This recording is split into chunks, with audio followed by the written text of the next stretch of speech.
Hi there, I'm the Maggio Moxanim. You're very, very welcome. Today, if you hear any noise in the background, it's probably my puppy. At the minute, she's going through the bins. She's a bin hooker. Stop it! Join me as we go on a magical adventure. My first foray into Korean making and baking, just like your Korean granny used to make, is called cream cheese rolls. Lola, stop the bin hooking. Lola, quiet. So here what we've got is 30 grams of sugar. Over, Lola. No, that's sugar. 30 grams of sugar. That's 3 grams of salt. Over here is dry yeast. It's gotta be dry yeast, folks. That's 4 grams of dry yeast. It's not wet yeast. It hasn't been put in anybody's mouth. It's dry. And over here is 310 grams of bread flour. Those are the main ingredients. So let's get going and mixy. Maggio Moxanim. Next thing you want to do is get your flour and put 3 holes in it like this, like that there. I did it with this spoon here. You can use one of your own spoons. Lola! Stop the bin hooking! Lola! So mix your 3 holes like that using a spoon or another utensil. It's about freedom, it's about liberty. I'm not going to be too prescriptive. Now, what you want to do is take your salt. Remember, it's only 3 grams of salt, and put it into one of the holes. Lola, quit it over there. So you put it into one of the holes like that. So there you go. You could do this with your kids, and it's like, I don't know, digging up treasure. This is the sugar. There's maybe a wee bit of dry yeast mix in there. I wouldn't advise to do that. I just made a wee bit of a mistake. Lola! So you take your sugar mixed with a wee bit of dry yeast. Don't do that. Don't follow my example. And you pour it into another hole, like that. Okay. So that's your sugar hole. And over here, you've got dry yeast, and you pour it into your last hole. Oh, it's going everywhere. There you go. So there's your dry yeast in the 3rd indent. And then what you want to do, take your utensil. Again, I've used this spoon. It's an IKEA spoon. So this is a Korean dish made by an Ulsterman using Swedish implements. There is no spoon. Well, there is. You mix these up like this, alright? Mixy.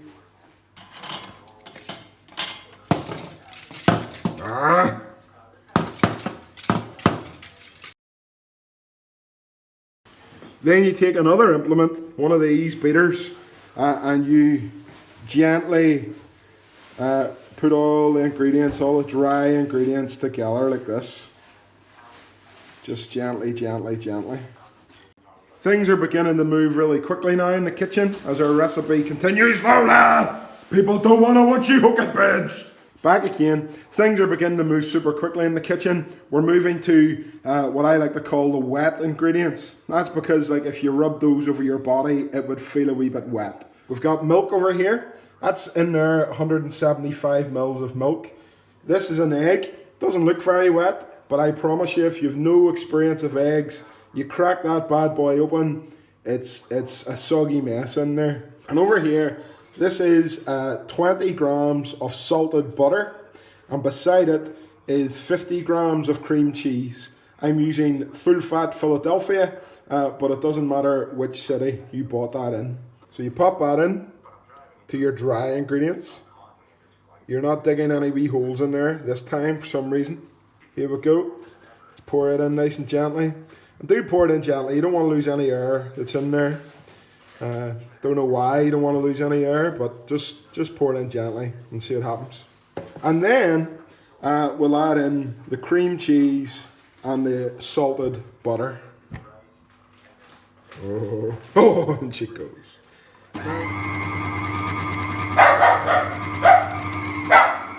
Lola, any chance? Knock it on the head. Lola!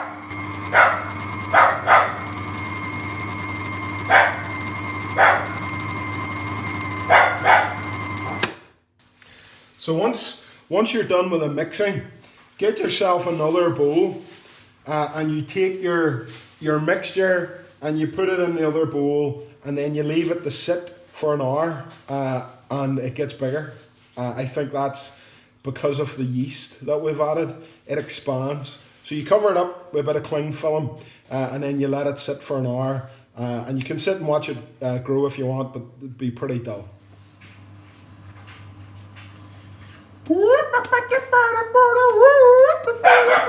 Look at that, look at that, look at that. I got the skills to pay the bills. I am a dough juggler. I can juggle juggle Joe. I can juggle dough.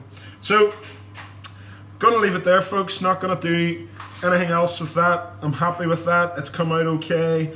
It's nice and soft. It feels good. We'll have to see how it goes in a wee second.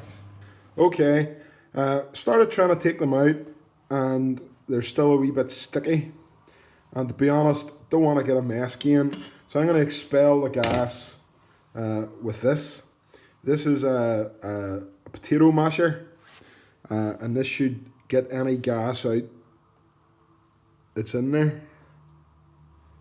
Do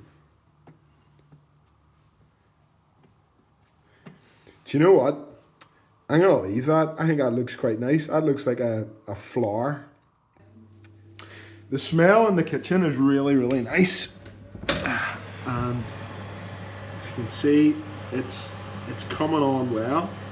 Now, it doesn't exactly look like the video on YouTube, but so far so good.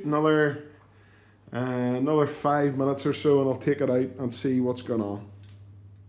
Okay, it's time for the big reveal. Lola's happy. She's bouncing about like a crazy thing.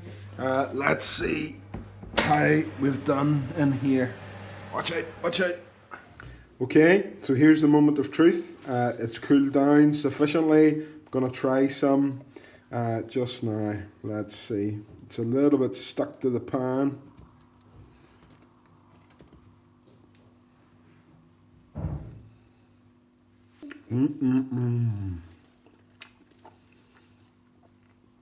That is good.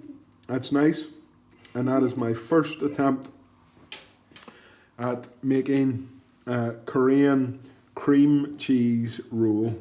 It's maybe a bit more bready than the Korean version. Your granny in Busan perhaps didn't make it like this, but there we go. That's cream cheese roll. Majayo Moxanim.